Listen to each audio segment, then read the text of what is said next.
आकाशवाणी कलकाता विचित्र संबाद संकलन ও উপস্থাপনা সুদীপ বসু। পুলিশ সাধারণত সন্দেহভাজন অপরাধীদের গ্রেপ্তার করে থানায় এনে বন্দী করে রাখে, কিন্তু এবার থাইল্যান্ডে এমন এক ঘটনা ঘটেছে যাতে চোখ একেবারে কপালে উঠবে। প্রায় 200 বানরের একটি দল পুলিশ স্টেশনে হামলা করে সেখানকার পুলিশদের বেশ কয়েক ঘন্টা আটকে রেখেছিল। থাইল্যান্ডের মধ্যাঞ্চলের লোপবুরি প্রদেশের রাজধানী লোপবুরির গত শনিবারের ঘটনা। হঠাৎ প্রায় 200 বানর বেরিয়ে এসে নগর জুড়ে তাণ্ডব শুরু করে। এক পর্যায়ে বানরের একটি দল থানায় হানা দেয়। খাবারের খোঁজে থানার ভেতরে ঢোকার চেষ্টা করলে তাদের আটকাতে পুলিশ কর্মীরা ভবনের সব দরজা জানালা বন্ধ করে দিতে বাধ্য হন। দুদিন এভাবে আটকে থাকার পর বানর তাড়াতে অন্যান্য বাহিনীর সদস্যদের পুলিশ স্টেশনে ডেকে আনতে হয়।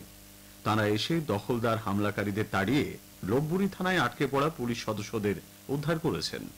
উচ্ছৃঙ্খল বানরের আক্রমণের শিকার হওয়া অবশ্য থাইল্যান্ডের এই নগরের বাসিন্দাদের কাছে নতুন কিছু নয়।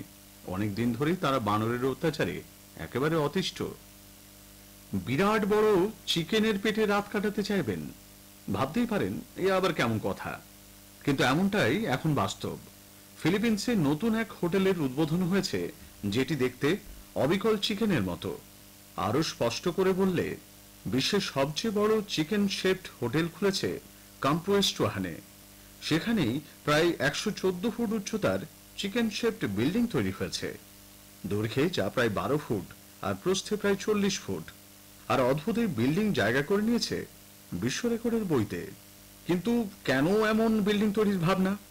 জানা যাচ্ছে এলাকাটিতে একাধিক পোল্ট্রি ফার্ম রয়েছে, তাই এলাকার বিশেষত্ব তুলে ধরার পাশাপাশি জায়গাটিকে বিশ্বের মানচিত্রে এনে দিতেই এই বিশেষ রকমের উদ্যোগ।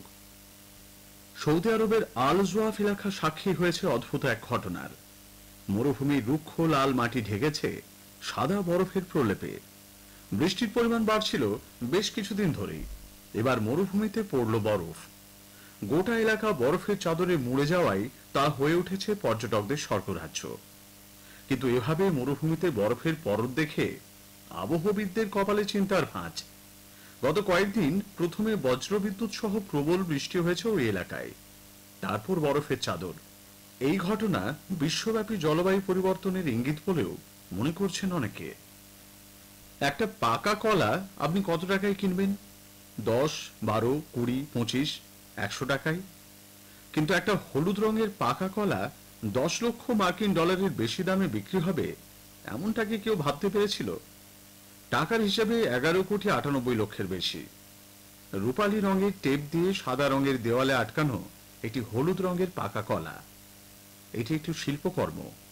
নিউ ইয়র্কে একটি নিলামে এই শিল্পকর্মটি 10 লক্ষ মার্কিন ডলারের বেশি দাম ধার্য করেছে কর্তৃপক্ষ। দেয়ালে সাঁটা এই শিল্পকলার নাম দেওয়া হয়েছে কমেডিয়ান। তৈরি করেছেন ইটালির শিল্পী মাউরিজিও কাতেলান। 2019 সালে প্রথম আর্ট বাসেল মিয়ামি বিচ ফেয়ারে একটি প্রদর্শনীতে কলা দিয়ে তৈরি শিল্পকর্ম প্রদর্শন করা হয়। সেবার অন্য একজন শিল্পী কলাটি দেয়াল থেকে খুলে খেয়ে ফেলেন। পরে ফাঁকা জায়গায় আরেকটি কলা লাগিয়ে দেওয়া হয়। তখন থেকেই এই শিল্পকর্মটি নিয়ে বেশ হইচই পড়ে গেছে। প্রতিটি বাড়িতেই এক বা একাধিক টয়লেট রয়েছে। বাড়ি নির্মাণের আগেই শয়নকক্ষ বা খাবার ঘর রান্নাঘরের মতোই পরিকল্পনা মাফিক টয়লেট তৈরি করা হয়। তবে আপনি যদি মনে করেন টয়লেট বা শৌচাগার নির্মাণ আধুনিক যুগের ভাবনা, তাহলে খানিকটা ভুল ভাবছেন। বাড়িতে টয়লেট নির্মাণের চল ছিল আজ থেকে 5000 বছর আগে। এমনই প্রমাণ পাওয়া গেছে প্রত্নতত্ত্ব আবিষ্কারের পর।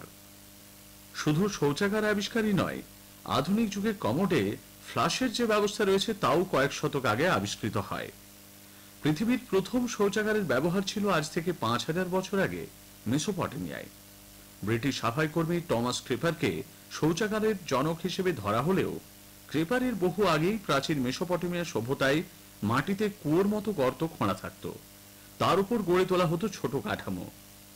গ্রিসের ক্রিট দ্বীপে গড়ে ওঠা মিনোয়ান সভ্যতায় আরো জটিল পদ্ধতিতে গড়ে ওঠা শৌচাগারের খোঁজ মিলেছে।